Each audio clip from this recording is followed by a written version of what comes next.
Hi, it's Beth with a little bit of Beth. Today I want to talk about crickets.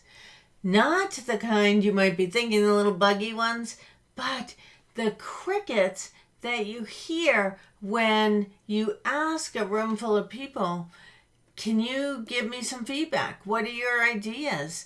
How can we shift the culture? What types of programs and benefits would you like to see? What do you think needs to be included in the strategic plan? And you know that everybody's got opinions, But when they're all together in the group, you don't hear a single one. You get almost no response. Or the same couple of people contribute every single time, and there's other people with really good thoughts and ideas that aren't coming forward. Why is that happening? Well, you know what? It's less about them and more about you. You're the only person you have any control over. You're the only person you can manage. And my guess is if you really take a look at your behavior and your affect in those types of meetings, you may have trained people not to contribute. How do we do that? How do we train people not to contribute when we're asking them for their ideas, their feedback, their contribution? Maybe even asking them, what do you think could block us from being successful on this project? What do you think? How do you think we train them? I'm going to tell you some of the big ways. Number one, hearing yourself say, oh, we tried that, or allowing someone else in the meeting to continually say, yep, we tried that 10 years ago, didn't work. Next idea. Or when you hear someone say, oh, that's interesting, but let me be the devil's advocate for a minute.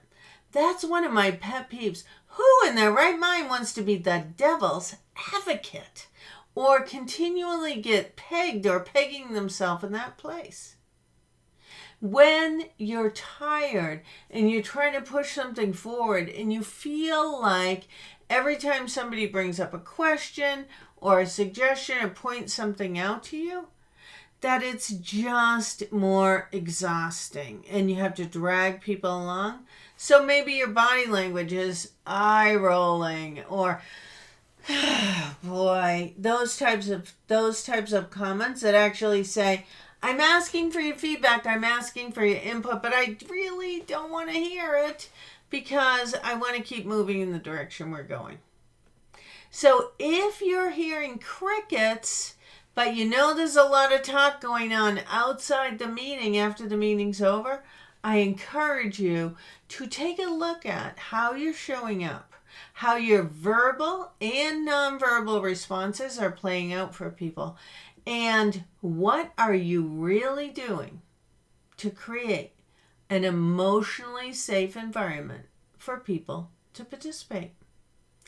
That's one of the components that is taught in the Navigating Challenging Dialogue Leadership Certification.